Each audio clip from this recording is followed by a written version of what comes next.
going to be going over leaves of absence and what are some of the leaves of absence that are allowed in the MOU? What is the difference between protected, unprotected leave? So I want to give you all a general overview so you have some base knowledge and can help educate members who may find themselves in a situation where they need to request a leave of absence. So today we're going to be going over what is a leave of absence, what are the different leave types, what to do if you or a coworker needs a leave, leave extensions, what happens if someone asked for 2 weeks and then they find themselves needing an additional month or an additional 2 weeks. How do you handle that? At the end, I'll sum it up with some key takeaways and then I'll open it up for questions. So, in general, a leave of absence typically occurs when an employee is experiencing out of the ordinary circumstances that require them to take time off from work. So, some common reasons, and probably the most reasons that people are familiar with, is when someone has a child, when they adopt a child, or they're experiencing a serious health condition, either themselves or a family member, or even if they're called into military service, if they're on military reserves and get called up, that is considered a leave of absence as well. So as I mentioned, there's two major categories of leave. Voluntary, meaning that it's discretionary, it's up to the employer to approve it or not, and legally protected, meaning that it's not non-discretionary, and if requested, the employer is required to grant that leave. So different types of leaves. Voluntary leaves, as I mentioned, are discretionary. Approval is fully up to the employer. Voluntary leaves may be requested when an employee needs time off, but is not covered by a category of legally protected leave. So they have a personal emergency, but it isn't quite related to a serious medical condition. It's related to something else that wouldn't qualify under one of those. So they can request a voluntary leave. And sometimes they just need to be gone for 3 weeks and they might only have 1 week's worth of balances. So they can go ahead and request that discretionary leave. Additionally, voluntary leave can also be granted once a legally protected leave ends. So if an employee finds themselves in a situation where they need to be out for an extended period of time, but they ran out of protected leave, then the employer can grant them additional time off. Legally protected leave is non-discretionary, so the employer must generally approve it, provided that the employee meets the criteria outlined by the respective law. So some of the legally protected leaves, and you have probably heard of some of these, are the Family Medical Leave Act, also known as FMLA, California Family Rights Act, CFRA, pregnancy disability leave, military leave, which is granted under Uniform Services Employment and Reemployment Rights Act, USERA, leave for school and childcare activities, and then there's also leaves that can be granted under the Americans with Disabilities Act, or commonly known as the ADA. So just to go into a little more details on some of the common ones, Family Medical Leave Act. So that is actually federal law that grants up to 480 hours, which is the equivalent of 12 weeks full time during a calendar year. That can either be used all at once or it can be used intermittently. So an employee that has a medical condition, say they break their leg and they need to be out of work because they're not able to do their job, then they can be out for up to 12 weeks while they recover. Or if they have an ongoing medical condition that causes flare-ups, they could use that intermittently, maybe 1 or 2 days a month, and they would have up to 480 hours of protected leave time. California Family Rights Act is very, very similar to FMLA. It just extends coverage to employees that aren't specifically covered by the federal law. So it expanded the qualification categories. Pregnancy disability leave, so that is state law that provides protected leave. related to pregnancy and childbirth. It is important to know that a lot of these leaves run concurrently, meaning that they don't stack. So you don't get 12 weeks of family medical leave, 12 weeks of CFRA, and then 12 weeks of pregnancy disability leave. They all run at the same time, but they all offer different protections that we'll get into a little bit more. So some of the other protected leaves that are good to know about: military leave. So as I mentioned, that's federal law that grants employees protected leave from military service, whether they're voluntarily called or involuntarily. That protects their jobs and their ability to return. School and child care activities. This is relatively new. It is state law that allows employees with children in daycare or K through 12 schools the ability to take up to 40 hours each calendar year to attend school conferences and events. So many of you are parents or have coworkers that are parents. There's always a fun assembly or a school meeting that they need to attend, and this leave allows them that ability to take time off so that it can't be necessarily denied. Americans with Disabilities Act, the ADA. This provides protection for leaves that are granted as a reasonable accommodation. So if someone has some type of disability or medical impairment that impacts their ability to be at work, they may be granted a leave under the ADA. This is just touching mainly on like medical leaves, but there are lots of leaves. So there's jury duty, bereavement, voting, workers' comp, witness leave. There's leaves that apply to victims of domestic violence. So it's truly would take a lot of time to go over every single one, but we do want to make you aware so that you know where to find this information. You've heard it. It won't catch you by surprise when you hear FMLA or CFRA, and you know kind of where to guide your coworkers. So what protection is offered by these leaves?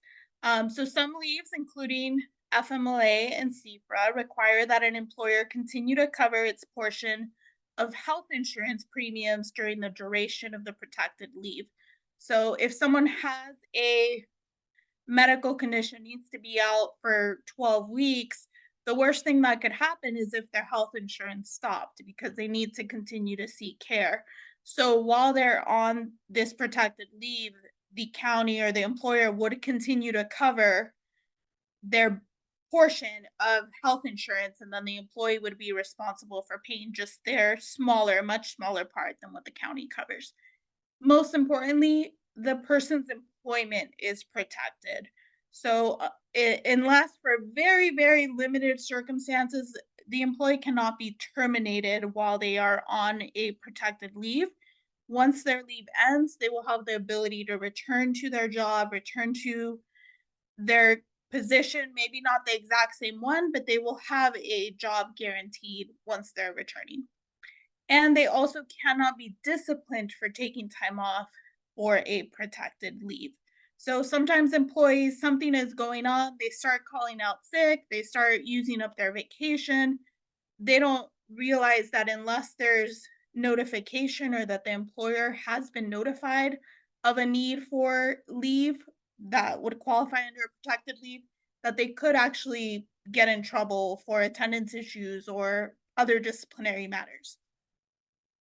Another question that we often get is, are leaves paid? In general, leaves are not paid. However, employees can always use their vacation, sick, other balances to cover their absence.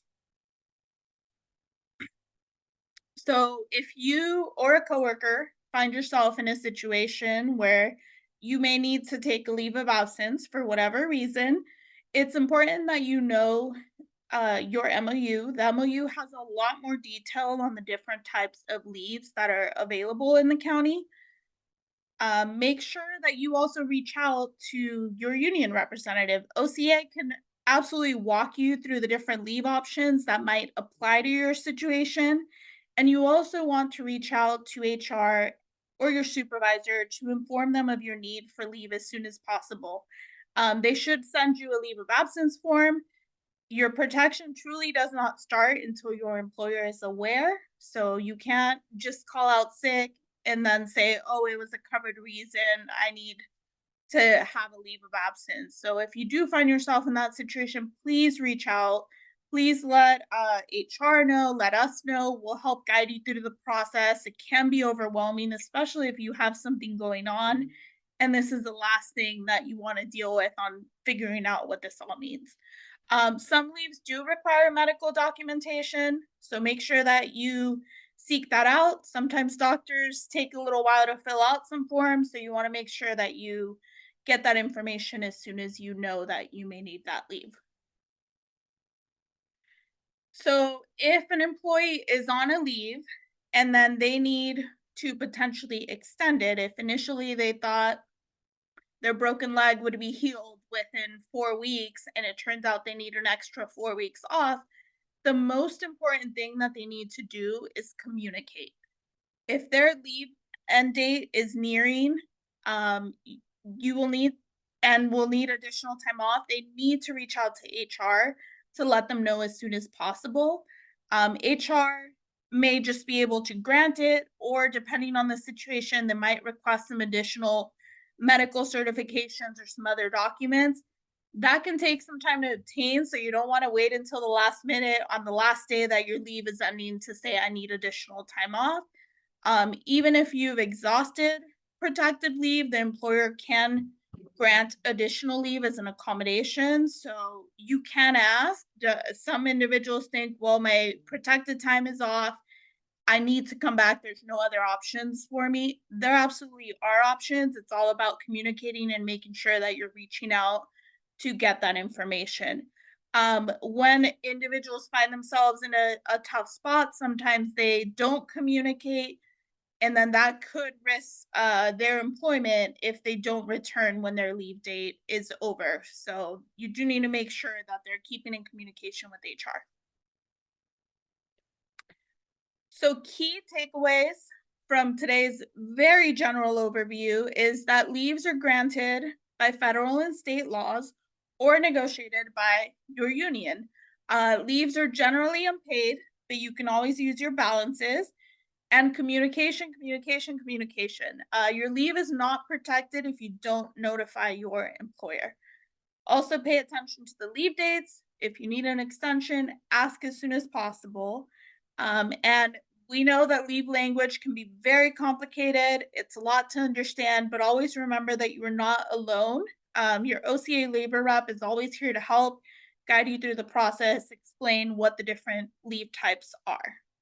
So I will open it up for any questions. So I'm actually going to leave the recording going in case there's any great questions that we want to edit into this. But everyone should, if you have a question, throw it in the chat. I can unmute you, or you can unmute yourself.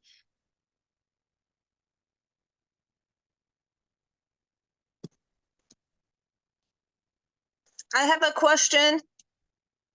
Go ahead. Shh, quiet. Sorry, my dog is barking. This is Erin from Animal Care. Hello. Okay. Hello. It would be fitting to have a dog bark while I'm trying to talk.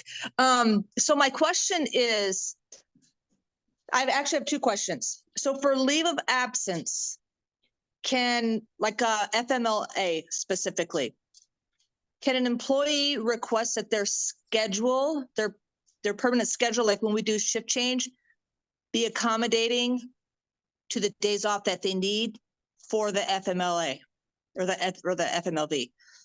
If it's a intermittent leave, potentially yes. So that ties into the interactive and workplace accommodation process, which training will be coming on that one as well. But yes, that is a potential request that can be made under FMLA. Because I was told by a supervisor that you cannot do that. That because there are some employees that we have that are getting schedules that conflict with the days off that they need and they were saying I should be able to get these days off because I need it for childcare or whatever it is that's related to their leave under, FMLV. And they were told no, because other employees are complaining that those employees are getting favoritism shown by always having the same days off, which are typically good days off.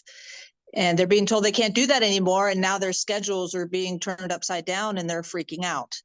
So have them reach out to us. Okay. It isn't a one size fits all. It really depends on the situation.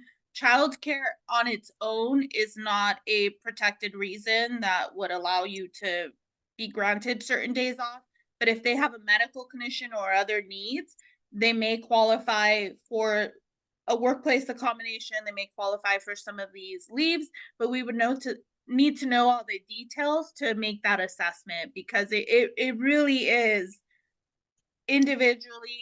There is no blanket approval on any of them. The situation can be very different from one employee to the other, but absolutely have them reach out. Happy to guide them through that. Okay, and can I ask one more question? Of course. Okay, so another example with FMLA. If someone's 480 hours runs out in the calendar year, can they still call in and claim FMLA? So or is it over? At that point, the protected leave would be over, but it could turn into an accommodation or a leave granted under the ADA, the Americans with Disabilities Act. So again, it depends on what the condition is, what the FMLA qualifying reason is. But yes, there are a lot of options, a lot of legal protections that apply depending on the situation. So they absolutely should reach out and we can walk them through that. So that would be considered an extension if they've gone beyond their 480 hours, or an extension request? Yes. Okay. Okay, that's it. Thank you. You're welcome. Thanks, Erin. I'm gonna mute you so we don't have the dog in the back. And then we got 2 questions in the chat. So Andy asked, is there a limit to how many catastrophic leave hours an employee can use? There a limit to how many hours can be used? No. So I didn't even include catastrophic leave, but that was that counts as a negotiated one. There's a limit as to how many can be donated, but there is no set limit to how many can be used. And how many can be donated, Veronica? Oh, now you're putting me on the spot. It is up to 24 from the healthcare leave balance.